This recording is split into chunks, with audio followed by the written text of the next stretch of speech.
కార్తీక పురాణము 14వ అధ్యాయం. ఆబోతును అచ్చుపోసి వదులుట.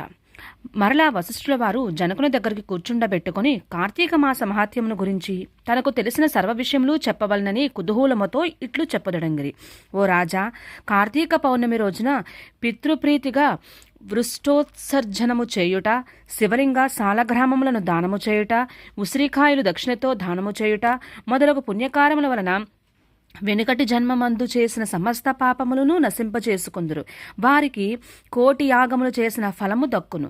ప్రతి మనుజును పితృదేవతలను తమ వంశమెందు ఎవ్వరూ ఆబోతునకు అచ్చువేసి వదులుదురో అని ఎదురుచూచుచుందురు. ఎవడు ధనవంతుడై ఉండి పుణ్యకార్యములు చేయక దాన ధర్మములు చేయక కడకు ఆబోతునకు అచ్చువేసి పెండ్లి అయినను చేయడో అట్టివాడు రౌరవారి సకల నరకములు అనుభవించుటయేగాక వాని బంధువులను కూడా నరకమునకు గురి చేయును. కాన ప్రతి సంవత్సరము కార్తీక మాసమున తన శక్తి కొలది దానము చేసి నిష్ఠతో వ్రతమాచరించి సాయం సమయమున శివకేశవులకు ఆలయమునందు దీపారాధన చేసి ఆ రాత్రి అంతయు జాగారముండి మరునాడు తమ శక్తి కొలది బ్రాహ్మణులకు సన్యాసులకు భోజనమిడిన వారు ఇహపరములందు సర్వసుఖములు అనుభవింతురు. కార్తీక మాసములో విసర్జింపవలసినవి.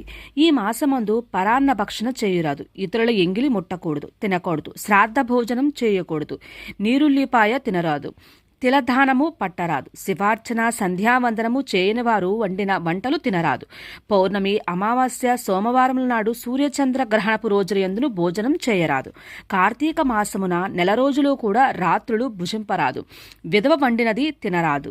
ఏకాదశి, ద్వాదశి వ్రతములు చేయువారులు ఆ 2 రాత్రులు తప్పనిసరిగా జాగారము ఉండవలను. ఒక్క పూట మాత్రమే భోజనం చేయవలను.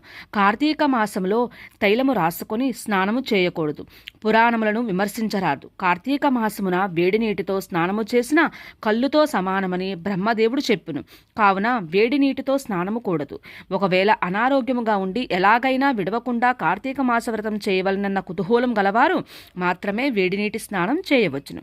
అటుల చేయువారులు గంగా, గోదావరి, సరస్వతి, యమునా నదుల పేర్లను మనసులో స్మరించి స్నానం చేయవలను.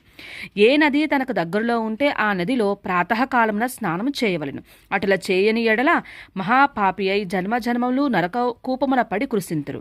ఒకవేళ నదులు అందుబాటులో లేనప్పుడు నూతి దగ్గర గాని చెరువునందు గాని స్నానం చేయవచ్చును. అప్పుడు ఈ క్రింది శ్లోకమును చదివి మరీ స్నానం ఆచరించవలెను. గంగే చ యమునే చైవ గోదావరి సరస్వతి నర్మదే సింధు కావేరి జలేస్మిన్ సన్నిధింకురు అని పఠించుచు స్నానము చేయవలెను. కార్తీక మాసము వ్రతము చేయువారు పగలు పురాణ పఠన శ్రవణం, హరికథా కాలక్షేపములతో కాలము గడపవలెను.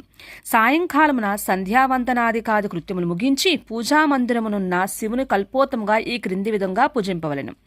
కార్తీక మాస శివ పూజాకల్పము. ఓం శివాయ నమః ధ్యానం సమర్పయామి. ఓం పరమేశ్వరాయ నమః ఆవాహనం సమర్పయామి. ఓం కైలాసవాసాయ నమః నవరత్న సింహాసనం సమర్పయామి. ఓం గౌరీనాథాయ నమః పాద్యం సమర్పయామి.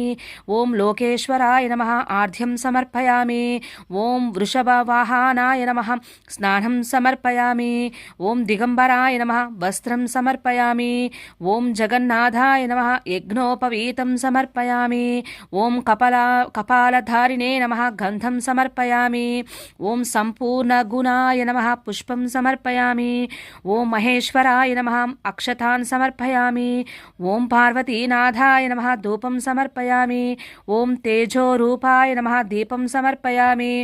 ఓం లోకరక్షకాయ నమః నైవేద్యం సమర్పయామి. ఓం త్రిలోచనాయ నమః కర్పూర నీరాజనం సమర్పయామి. ఓం శంకరాయ నమః సువర్ణమంత్ర పుష్పం సమర్పయామి.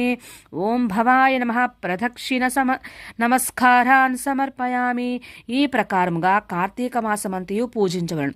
శివ సన్నిధిని దీపారాధన చేయవలను. ఈ విధంగా శివ పూజ చేసిన ఎడల ధన్యుడగును. పూజానంతరం తన శక్తిని బట్టి బ్రాహ్మణులకు సమారాధన చేసి దక్షిణ తాంబూలాది సత్కారములతో సంతృప్తి పరచవలను. ఇటుల చేసిన 100 అశ్వమేధ యాగములు చేసిన ఫలములు, 1000 వాజపేయ యాగులు చేసిన ఫలము కలుగును. ఈ కార్తీక మాసము నెల రోజులు బ్రాహ్మణ సమారాధన, శివకేశవుల సన్నిధిని నిత్య దీపారాధన, తులసికోట వద్ద కర్పూర హారతులతో దీపారాధన చేసిన ఎడల వారికి వారి వంశీయులకు పితృదేవతలకు మోక్షము కలుగును. శక్తి కలిగియుండి కూడా ఈ వ్రతం ఆచరించని వారు 100 జన్మలు నానా యోనులందునూ జన్మించి తర్వాత నక్క, కుక్క, పంది, పిల్లి, ఎలుక మొదలగు జన్మలెత్తుదురు. ఈ వ్రతము శాస్త్రోత్తముగా ఆచరించిన ఎడల 15 జన్మల యొక్క పూర్వజ్ఞానము కలుగును. వ్రతము చేసినను, పురాణము చదివినను, విన్నను అట్టి వారులకు సకల ఐశ్వర్యములు కలిగి మోక్ష ప్రాప్తి కలుగును. చతుర్దశాధ్యాయము 14వ రోజు పారాయణం సమాప్తం.